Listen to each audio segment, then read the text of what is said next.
Hello everyone, नमस्कार। Start करते हैं दोस्तों आज का एडिटोरियल। जी हाँ दोस्तों, आज है 16th ऑफ मार्च और देखते हैं कि आज की 16th ऑफ मार्च के एडिटोरियल में क्या मुख्य है। एडिटोरियल मीन्स कुछ ना कुछ मेन जो कि हमारे एग्जाम से रिलेट करता है। और एडिटोरियल जैसा कि मैं आपको डेली बताता हूं कि एडिटोरियल पढ़ना हमारे लिए इंपॉर्टेंट हमारी इंग्लिश को बनाने से ज़्यादा रीडिंग को मजबूत करने से है।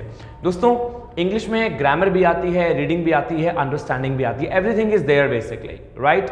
तो ये तीनों ही चीज़ बनाने के लिए हम लोग क्या करते हैं, एडिटोरियल को पढ़ते हैं। इससे हमारी जीए भी बनती है। जीए को हम अलग से पढ़ें या एडिटोरियल में पढ़ें, हम हर तरह से कर सकते हैं। तो एडिटोरियल एक मेन सोर्स है, ठीक है। तो स्टार्ट करते हैं आज का एडिटोरियल और देखते हैं कि क्या मुख्य है आज के एडिटोरियल में। लेकिन स्टार्ट करने से पहले वही सेम थिंग मैं चाहूँगा कि प्लीज़ यदि आपने इस चैनल को सब्सक्राइब नहीं किया है तो चैनल को जरूर सब्सक्राइब करें, जरूर ध्यान से सब्सक्राइब कर लीजिए so that it would be beneficial for you of course as well as for me too, right.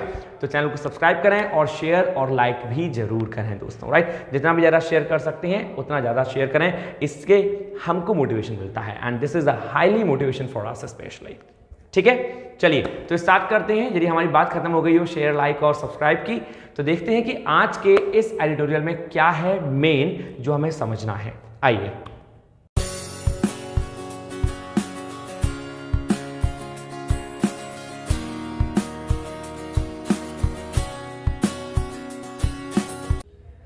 दोस्तों, आइए स्टार्ट करते हैं आज का ये सेशन वोकैबुलरी के साथ, ठीक है। देखते हैं कि आज की वोकैबुलरी मेन क्या है, आज की कौन कौन सी वोकैबुलरी हैं जो एडिटोरियल में जिन्होंने अपनी मेन छाप छोड़ी है। आइए तो जैसा कि आप देख पा रहे हैं, नंबर 1 स्पर्टेड। हम ज़्यादा टाइम नहीं देंगे इसको क्योंकि एडिटोरियल भी हमें पढ़ना है, तो जल्दी से एक बार देख लेते हैं। स्पर्टेड मीन्स टू इंक्रीज और ग्रो वेरी क्विकली। स्पर्ट का मतलब होता है किसी भी चीज़ को इंक्रीज करना, बढ़ाना, और ग्रो वेरी क्विकली और बहुत तेजी से रैपिड मूवमेंट दे देना, रैपिड ग्रो करवाना। सेकेंड है बियर द ब्रंट ऑफ। जी हाँ, बियर द ब्रंट ऑफ। दोस्तों ये जो फ्रेज है आपका बियर द ब्रंट ऑफ, इसका मीनिंग आप ध्यान रखेंगे, ये होता है to suffer the worst part of an unpleasant और प्रॉब्लमैटिक सिचुएशन। किसी भी चीज का बहुत ही बुरा भाग सहन करना बियर द ब्रंट ऑफ कहलाता है। मतलब कोई भी चीज जो आपके संग बहुत बुरी हुई उसको सहन करना कहलाता है beer the brunt of. Third कहलाता है प्रोग्नोस्टिकेशन। प्रोग्नोस्टिकेशन and the meaning of प्रोग्नोस्टिकेशन is an indication in advance. जो एडवांस में कोई इंडिकेशन होता है, जैसे भविष्यवाणी का होना, जैसे भविष्यवाणी का होना कि भाई ऐसा होने वाला है, वही कहलाता है प्रोग्नोस्टिकेशन। मतलब प्रिडिक्ट करना कि भाई ऐसा होने वाला है, prognostication. Number next, in the wake of. दोस्तों इन द वेक ऑफ का मतलब होता है following, specially as a consequence, परिणाम के तौर पे आगे की कोई चीज, परिणाम के तौर पे आगे की कोई चीज, मतलब फॉलोइंग समवन और something is called in the wake of, specially as a consequence. Specially ये जो वर्ड यूज होता है इन द वेक ऑफ, किसी कॉन्सिक्वेंस के लिए यूज होता है, परिणाम के लिए। Number next, disruption. The meaning of disruption is disturbance.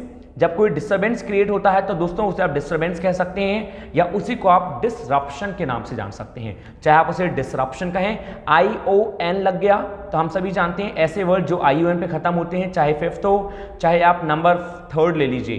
तो नंबर 3 और नंबर 5 दोस्तों ये दोनों के दोनों नाउन है। बहुत सिंपल है कि आपने कहा प्रोग्नोस्टिकेशन या डिसरप्शन, ये दोनों नाउन है। लेकिन डिसरप्शन का मैंने आपको मीन बताया डिस्टर्बेंस, कोई भी चीज प्रॉब्लम उत्पन्न करना या फिर डिस्टर्बेंस उत्पन्न होना, ये कहलाता है डिसरप्शन।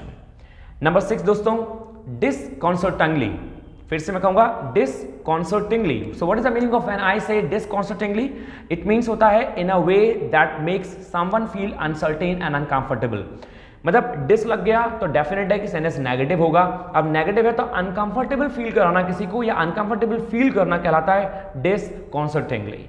डिसकॉन्सर्टिंगली, ये जो वर्ड है ये होता है कॉन्सर्ट और कॉन्सर्ट से बना डिसकॉन्सर्टिंगली। कॉन्सर्ट का मतलब होता है दोस्तों सहमति या फिर मैं यूं कहूं कि अच्छा महसूस करना। डिसकॉन्सर्ट और सहमति या फिर अच्छा महसूस ना करना, डिसकॉन्सर्टिंगली।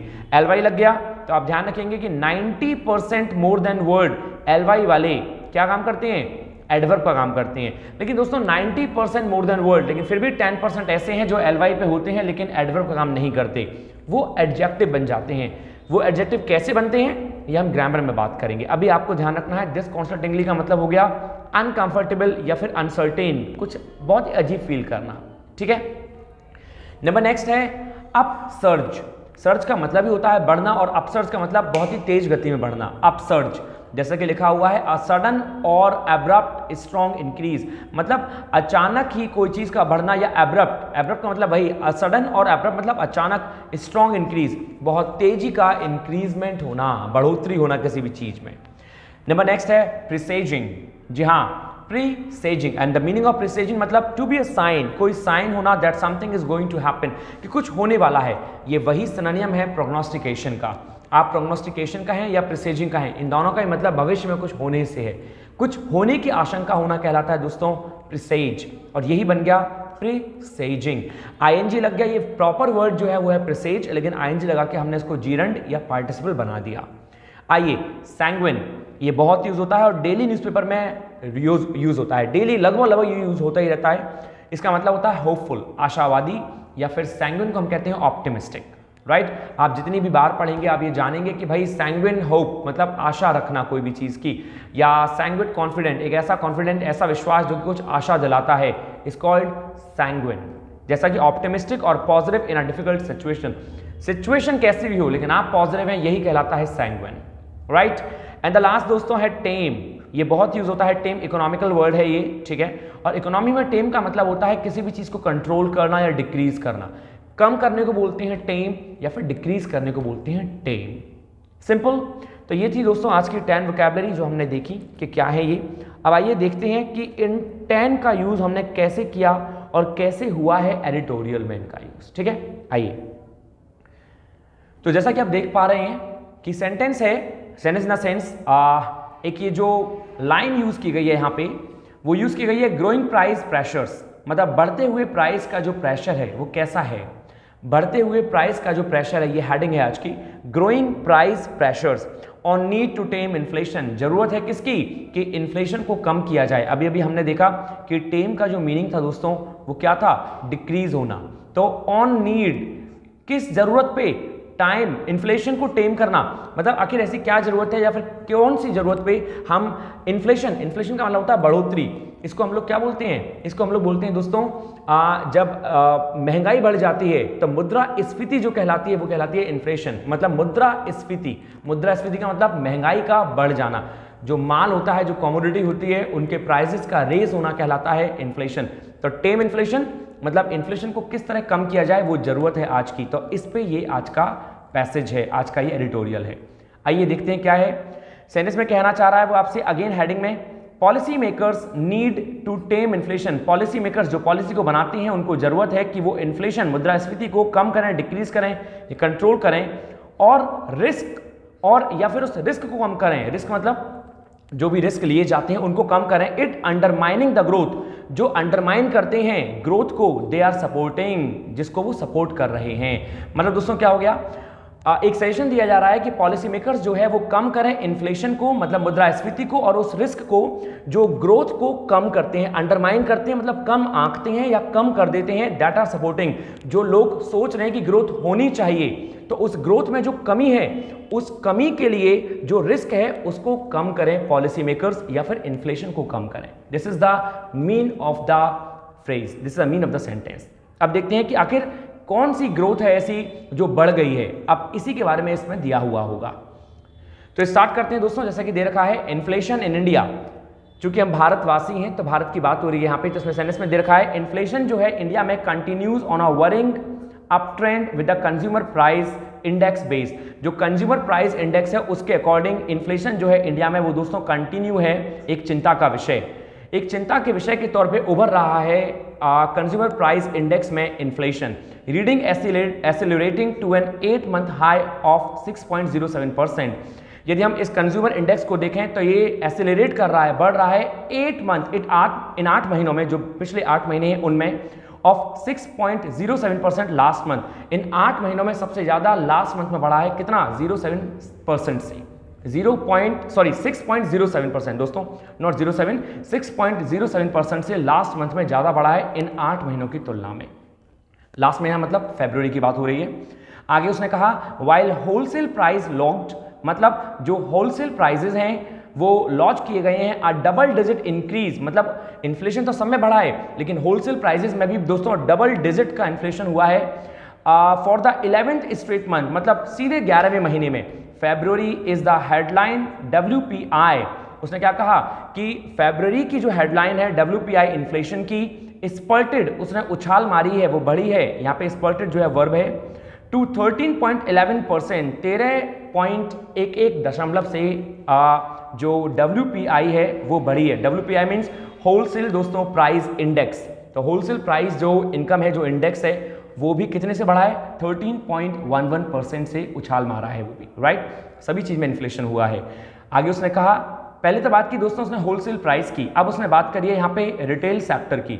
तो रिटेल में क्या कह रहा है भाई, retail inflation remained stuck above the RBI's upper tolerance, मतलब आरबीआई ने एक जांच की, मतलब आरबीआई ने सोचा कि भाई रिटेल प्राइस भी जो है वो भी बढ़ेंगे, रिटेल में भी इन्फ्लेशन होगा, तो रिटेल इन्फ्लेशन रिमेन्ड स्टक, लेकिन रिटेल इन्फ्लेशन जो है वो स्टक हो गया है, वो जम गया है above the RBI's upper tolerance, RBI ने जितना सोचा था, threshold of 6% for the second month, मतलब 6% से वो ज्यादा बढ़ गया है आरबीआई के आंकलन में, मतलब आरबीआई ने जितना सोचा था उससे भी अधिक 6% क्या बढ़ गया है रिटेल सेक्टर का इन्फ्लेशन, और वो वहीं स्टक हो गया है, वो उससे कम आने को मंजूरी नहीं करता, वो उससे कम नहीं आ रहा। As food price inflation quickened to 5.85%, और यही बात नहीं है, यहां उसने ये भी कहा कि जो फूड प्राइस है वो भी इन्फ्लेट कर गया है बहुत जल्दी, वो भी बढ़ गया है कितना, 5.85% से। तो दोस्तों होलसेल एरिया में इस पैसेज की बात करूं तो इसमें बताया गया है कि इन्फ्लेशन किसी एक चीज में नहीं बढ़ा, चाहे रिटेल सेक्टर की बात करें, चाहे आप खुदरा मतलब होलसेल सेक्टर की बात करें, और चाहे आप बात करें फूड प्राइसेस की, सब में इन्फ्लेशन कहीं ना कहीं बढ़ा ही है। जो पॉलिसी मेकर्स हैं उनको जरूरत है कि वो इनको कम करने की कोशिश करें कैसे भी करके, वरना जनता पे बहुत बड़ा दबाव आ जाएगा। ठीक है, आगे देखते हैं। आगे उसने कहा, households in the hinterland bore a bigger brunt of the burden as price gains measured by the consumer food price index. पहले इतना पढ़ते हैं कि हाउस होल्ड्स जो घर हैं इन the hinterland bore a bigger Brunt, उन पे ज्यादा भार पड़ा है। कौन से घर, हिंटरलैंड जो कि रिमोट एरियाज में है। हिंटरलैंड का मतलब हो गया जो शहर से काफी अंदर बसे हुए हैं, शहर से काफी दूर हैं गांव, तो उन्हें बोलते हैं हिंटरलैंड। तो हाउस होल्ड जो कि हिंटरलैंड एरियाज में है, bore a bigger brunt of, उन्होंने ज्यादा सहा है क्या, the burden as price gains, जैसे ही प्राइस बढ़े हैं उनका burden, measured by the consumer food price index, ये मेजरमेंट हुआ है किसके द्वारा, फूड प्राइस इंडेक्स के द्वारा, फॉर रूरल एरियाज के लिए, सर्ज्ड बाय 69 बेसिस पॉइंट्स, जो कितने से बढ़ा है, 69 बेसिस पॉइंट से बढ़ा है फ्रॉम जनवरीज लेवल, जनवरी के लेवल में यदि तुलना की जाए तो 69 बेसिस पॉइंट से बढ़ा है टू 5.87%, मतलब कितना, 5.87% तक, 5.87% हो गया। फिर उसने कहा प्राइस गेन्स, दोस्तों सब्जेक्ट दे रखा है प्राइस, तो आप सभी जानते हैं कि प्राइस जो है सिंगुलर है, इसलिए वर्ब भी यहाँ पे गेन आई है सिंगुलर, सिंगुलर सब्जेक्ट के संग सिंगुलर वर्ब आती है, एवरीबॉडी नोज दिस वन। तो गेन में एस लगा दिया, मतलब सिंगुलर वर्ब बन गई। तो price gains in the key protein source of meat and fish, price इतना ही नहीं बल्कि प्राइस बढ़ा है किसमें, जो प्रोटीन के सोर्स हैं जैसे कि फिश है, मीट है, इनमें भी प्राइस जो है वो जंप किया है बाय ऑलमोस्ट 200 बेसिस पॉइंट्स। अरे बाप रे, मतलब 200 के बेसिस पॉइंट से भी प्राइस बढ़ा है किस किस में, जो प्रोटीन के सोर्स हैं मीट और फिश में, फ्रॉम द प्रीसीडिंग मंथ, यदि हम पिछले महीने की बात करें टू 7.45% से, मतलब पिछले मंथ जो 7.45% था उससे भी जो प्राइस बढ़ा है वो 200 बेसिस पॉइंट्स ज्यादा बढ़ गया है। While nutrition rich vegetables also locked inflation of 6.13%। भाई क्या बात करते हो तुम, आप प्रोटीन की, यहाँ तो जो न्यूट्रिशन रिच हैं, जो हमें न्यूट्रिशन देते हैं, उनका जो वेजिटेबल है, जो न्यूट्रिशन वेजिटेबल्स हैं, उनका भी जो इन्फ्लेशन है वो लॉन्च किया गया है, वो रिपोर्ट किया गया है कितना, 6.13% ज्यादा। मतलब भैया प्राइस तो सब में बढ़ रहे हैं, इन्फ्लेशन तो सब में हो रहा है, यही दिक्कत दिखाई जा रही है इस पैसेज में अभी तक होलसेल। फिर इसने कहा इन फरवरी में बिलाइंग द सेंट्रल बैंक्स प्रोग्नोस्टिकेशन। दोस्तों ये सेंटेंस वाइल से स्टार्ट हुआ था, आपने यदि गौर किया हो, आप हमेशा ध्यान रखेंगे वाइल के बाद आगे आने वाले सेंटेंस में यदि कॉमा आ जाता है तो इसका मतलब वो दोनों एक दूसरे को प्रतिरोधक करते हैं, मतलब विपरीत जाते हैं। मैं आपसे फिर से रिपीट करना चाहूंगा सेंटेंस, उसने इसमें सेंटेंस में कहा कि जबकि न्यूट्रिशन रिच जो है वेजिटेबल्स वो भी बढ़ी है, इन्फ्लेशन उनमें बढ़ा है कितना, 6.13% इन फरवरी में, लेकिन बिलाइंग झूठ तो इस बात का है कि भैया सेंट्रल बैंक ने, जो सेंट्रल बैंक का प्रोग्नोस्टिकेशन था, जो सेंट्रल बैंक का दावा था लास्ट महीने of N expected easing vegetable prices on fresh winter crop arrivals, कि जब जाड़े की, जब जाड़े आएंगे मतलब जब ठंड आएगी तो उसमें जो क्रॉप आएंगी तो उसमें जो हार्वेस्टिंग होगी उनके कारण वेजिटेबल जो प्राइस हैं वो कम हो जाएंगे। मतलब सेंट्रल बैंक ने दावा किया था, सेंट्रल बैंक ने ये प्रोग्नोस्टिकेशन किया था कि लास्ट मंथ एक्सपेक्टेड था कि वेजिटेबल प्राइस जो है वो ईज होंगे, वो कम होंगे। कब? जब फ्रेश विंटर क्रॉप अराइवल्स आएगी। ये ऐसा उन्होंने सोचा था, लेकिन ऐसा हुआ नहीं, जबकि उल्टा ही हो गया। क्या कि भैया 6.13% से वेजिटेबल न्यूट्रिशन जो है वो बढ़ गए हैं। राइट सारे अनुमान गलत हो गए, सब कुछ गलत हो गया, केवल हर जगह इन्फ्लेशन की दिक्कत आ रही है। ये था हमारा सेकंड पैराग्राफ का एक छोटा सा मेन। राइट मैं आशा करता हूं कि आप समझ रहे होंगे दोस्तों। चलिए, यदि आपको कहीं कोई भी दिक्कत है तो please write down on the comment box. यदि कोई भी लाइन, कोई भी वर्ड नहीं समझ में आए तो मैं आपको जरूर बताऊंगा। आगे करते हैं नंबर थर्ड पैराग्राफ कह रहा है एंड इवन दो, और केवल यही नहीं बल्कि inflation in oils and fats eased by more than 220 basis points to 16.44%।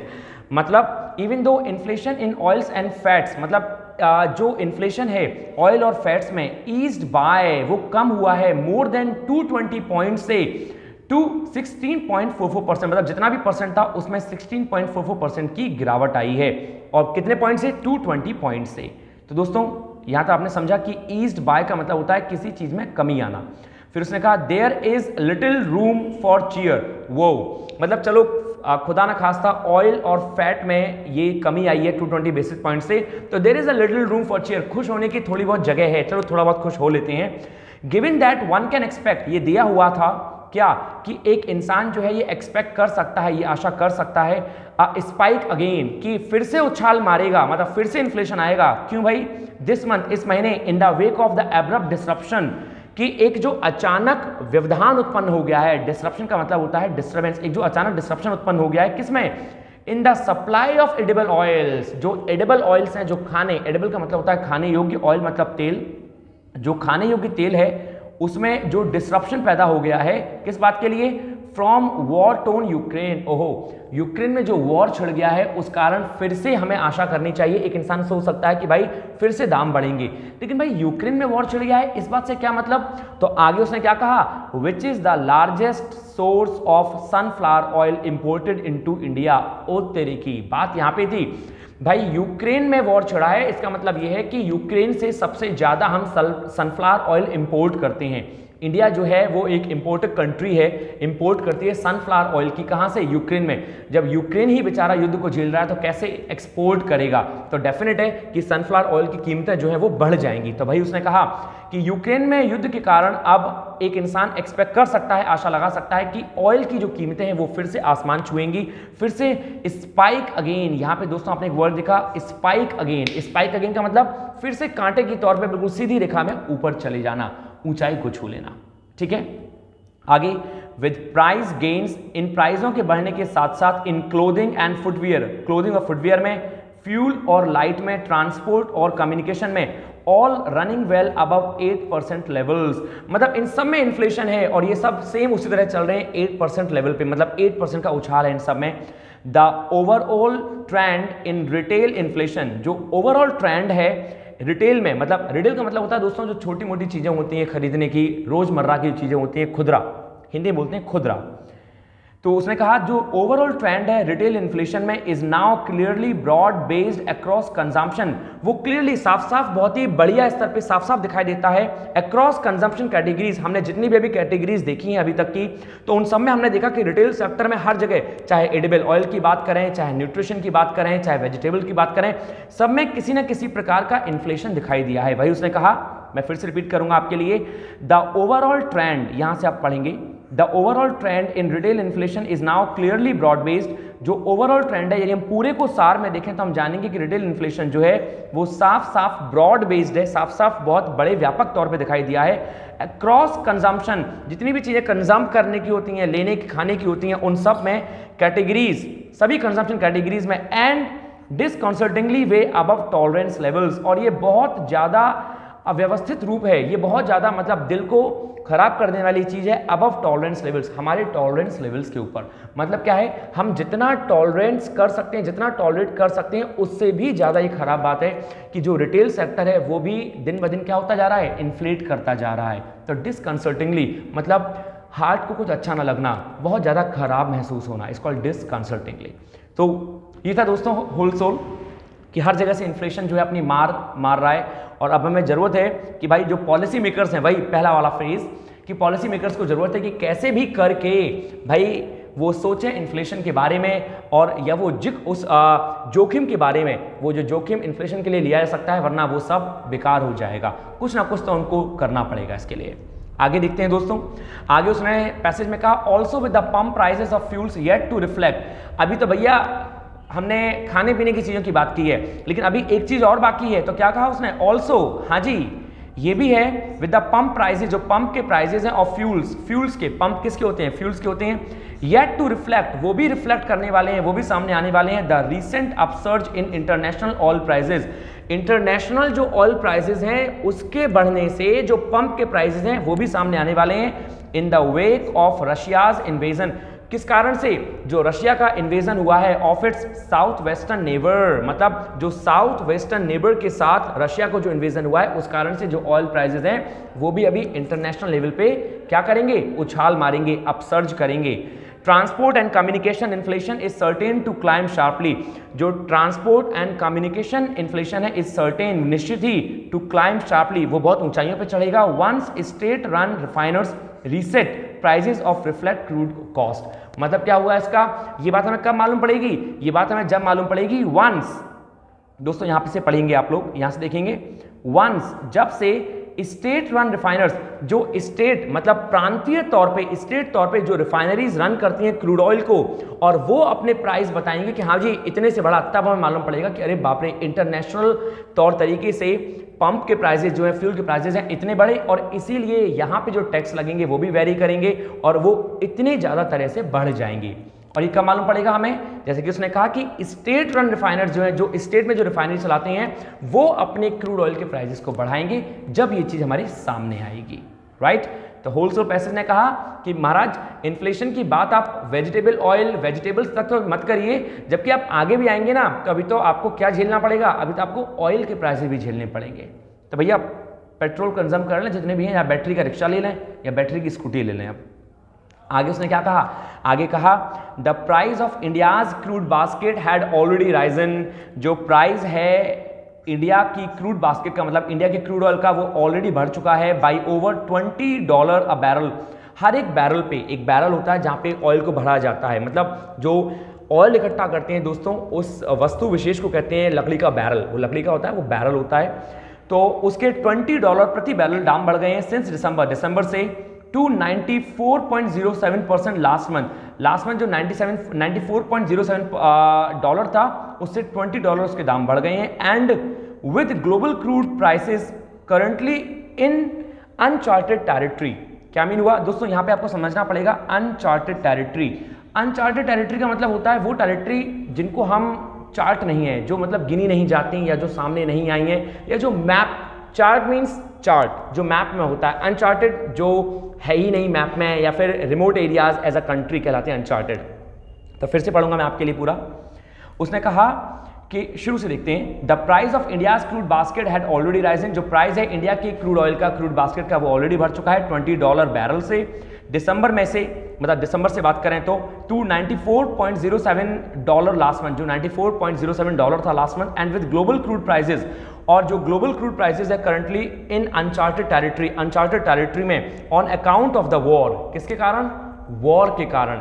जो मतलब ये इंडिया की हालत नहीं है, ये ग्लोबली तौर पे अनचार्टेड टेरिटरीज में, जो हमें टेरिटरीज नहीं मालूम है, वहां भी जो क्रूड ऑयल है उसके प्राइसेस भी आसमान छू रहे हैं, वो भी बढ़ गए हैं। किसके कारण? On account of the war, war के कारण। And the rupee having weekend by about 2.5%। और जो रुपए का जो एक मोल है, रुपए का जो भाव है, वो 2.5% कमजोर हो गया है अगेंस्ट द डॉलर। यदि हम तुलना करें डॉलर से, since the start of the conflict, जब से ये झगड़ा उत्पन्न हुआ है। It is hard to see any near term relief. और भैया बड़ा कठिन है ये सोच पाना कि अभी हाल फिलहाल में कोई रिलीफ, कोई चैन की सांस मिलेगी on the fuel prices front, fuel prices की तरफ से। यदि हम सोचें कि फ्यूल प्राइसेस अभी कम होंगे तो भैया बड़ा मुश्किल है। अब यदि फ्यूल प्राइसेस बढ़े तो भैया लंबे ही बढ़ेंगे थोड़ा। A glance at last month's producer prices, यदि हम एक दृष्टि डालें, अ ग्लांस का मतलब होता है दृष्टि, यदि हम एक दृष्टि डालें लास्ट मंथ के प्रोड्यूसर प्राइसेस पे, मतलब जो प्रोड्यूस हुआ है prices of the energy basket, energy पे शोज इन्फ्लेशन, तो वो क्या दिखाता है, वो केवल और केवल मुद्रास्फीति की गणना दिखाता है, वो केवल मुद्रा का बढ़ा हुआ रूप दिखाता है in the fuel and power category, किसमें, फ्यूल में और जितनी भी पावर कैटेगरी है उसमें, of the wholesale price index was at 31.5%। जो होलसेल प्राइस थे वो इंडेक्स में नोट किए गए थे कितने, 31.5% से, और उसमें ये क्या दिखाता है, ये दोस्तों इन्फ्लेशन दिखाता है फ्यूल और पावर कैटेगरी की यदि हम बात करें तो मेरे अंदाज से ये एक प्राइस जो इसने दिखाई यहाँ पे, इसने टोटल होलसेल बात करी थी आपसे कि भाई वेजिटेबल ऑयल को छोड़ दें, हम एडिबल चीज़ों को छोड़ दें, तो हम ऑयल की बात भी करें तो ऑयल के प्राइसेस भी कोई संतोषजनक नहीं है। जो यूक्रेन और रशिया का जो वॉर हो रहा है उस कारण इंडिया में ही नहीं, वजह मतलब जबकि संपूर्ण अनचार्टेड टेरिटरीज जो हैं, मतलब जो हमें मालूम भी नहीं है, उनमें भी जो प्राइसेस हैं ऑयल के वो बढ़े हैं और वो अभी तो कम होने वाले नहीं हैं हाल फिलहाल, तो ये चीज़ हमें अभी देखनी पड़ेंगी और सहनी पड़ेंगी। दोस्तों आगे देखते हैं, आगे उसने कहा and in a sign that manufacturers are no longer, and in a sign, यदि हम थोड़ा आगे की ओर देखें तो एक साइन हमें मिलता है क्या, कि जो मैन्युफैक्चरर्स हैं, जो कुछ चीज़ बनाते हैं, are no longer able to keep absorbing cost pressures, वो भी बेचारे मतलब अभी कॉस्ट के प्रेशर को झेल नहीं पा रहे हैं, वो भी कॉस्ट के प्रेशर को क्या नहीं कर पा रहे हैं, एब्जॉर्ब नहीं कर पा रहे हैं। Cost pressure, inflation in manufactured products accelerated, कोई भी सामान को बनाने में जो इन्फ्लेशन हो रहा है वो भी 9.84% से बढ़ रहा है, वो भी बहुत आगे जा रहा है। मतलब जब मैन्युफैक्चर कॉस्ट बढ़ रही है तो भाई डेफिनेट है कि जब कंज्यूमर पे आएगा तो वो डेफिनेट है बढ़ेगा, सेलिंग कॉस्ट भी बढ़ी जाएगी। तो उसने कहा एक्सेलरेटेड 9.84% प्रिसेजिंग मोर पेन, जो दिखा रहा है आगे का बहुत ज़्यादा दर्द फॉर कंज्यूमर्स के लिए। अब बेचारे कंज्यूमर्स अपना घर बार कोई तरह चला रहे हैं और उसमें भी मैन्युफैक्चरिंग कॉस्ट जब बढ़ रही है तो भाई कंज्यूमर कहाँ जाएगा, वो तो बेचारा वैसे ही दबाव में आ जाएगा, बोझ में मर जाएगा। तो उसने कहा RBI deputy governor Michael Patra, जो आरबीआई डिप्टी गवर्नर है Michael Patra, had last week cited, उन्होंने बताया the headroom available for the government, की गवर्नमेंट के लिए एक हेडरूम है टू कट टैक्सेस, मतलब एक जगह है, एक सीक्रेट है कि वो टैक्सेस को कट करे फ्यूल्स पर as a source of comfort on the inflation front. Inflation front की तरफ से वो किसके दाम को घटाए, वो फ्यूल के टैक्सेस कम करे। अब भाई फ्यूल के टैक्सेस कैसे कम हो सकते हैं, फ्यूल के टैक्सेस जो इंटरनेशनल क्रूड ऑयल है दोस्तों जो हम लेते हैं उस पर तो कम होंगे नहीं, लेकिन हाँ जो रिफाइनरी है स्टेट वाइज वो अपने प्राइस यदि कम कर दें तो डेफिनेट है कि हमें जितना बढ़ोतरी होनी होगी, जितना इन्फ्लेशन जाएगा उतना नहीं जाएगा, कम बढ़ोतरी हो सकती है, लेकिन उतना नहीं बढ़ेगा कि हम लोग सहन ना कर पाएं। तो वही आरबीआई जो डिप्यूटी गवर्नर है माइकल दिपात्रा, उन्होंने एक चीज़ बताई है कि गवर्नमेंट को जरूरत है कि अपने फ्यूल टैक्सेस को थोड़ा कम करें।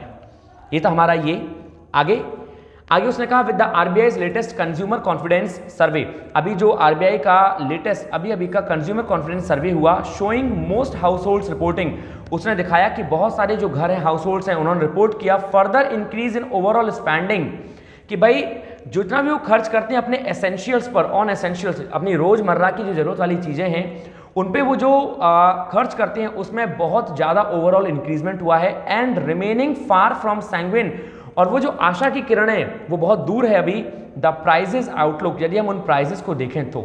मतलब उन्होंने कहा कि वो जो हमारे ओवरऑल स्पेंडिंग ऑन एसेंशियल्स हैं वो भी बहुत ज़्यादा बढ़ गए, मतलब हर जगह से एक दुख नज़र आ रहा है, होलसेल हर जगह से कहीं ना कहीं लोगों की पीड़ा नजर आ रही है। तो अभी आरबीआई की जो लेटेस्ट कंज्यूमर कॉन्फिडेंस सर्वे हुआ था उसमें भी ये भी दिखाया गया कि हाउस होल्ड ने रिपोर्ट किया है फर्दर इंक्रीज, के आगे भी इंक्रीज होने वाला है in overall spending on essentials and remaining far from sanguine, और जो आशा है एक सुखी जीवन की, एक अच्छे जीवन व्यतीत करने की, वो भी काफ़ी दूर है ऑन द प्राइजेस आउटलुक। यदि हम प्राइजेस की तरफ से देखें, रुपए की तरफ से देखें तो अभी हाल फिलहाल में कोई कमी नहीं आने वाली।